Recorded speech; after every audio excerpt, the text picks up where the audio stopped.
ጮካው ይላል አባቴ። አዎ ዙሪያ ፍተሻ የሚባል አለ አባቴ። በሹፌር ዙሪያ ፍተሻ አድርጎ እንግዲህ ወደ መኪናው ገብቷል ማለት ነው። አዎ እንግዲህ አድማጭ ተመልካቾቻችን ፎሎወርሳችን እንግዲህ ጮካው ዘግሬት ባቱ ላይ ነው እንግዲህ በቅርብ ርቀት ባቱን እየተከታተላት ይገኛል ማለት ነው። አዎ ያው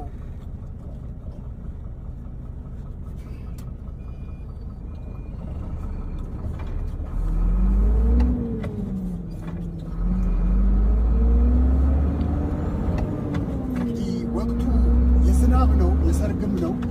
ጥንቃቄ ያስፈልጋል። አዎ አየሩ ደመናማ ነው ይላል ጮካው ዘግሬት። አሽከርካሪው ጮካው ነው።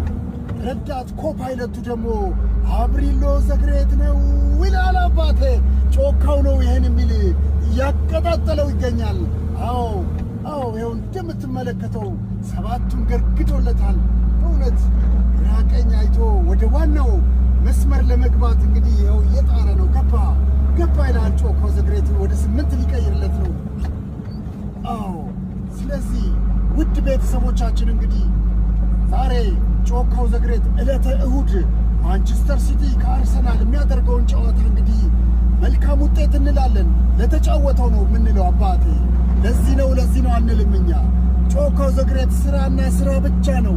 ኳስ ገለመለ ምናምን የለም አባቴ። ስለዚህ እንግዲህ መልካም እድል እንመኛለን።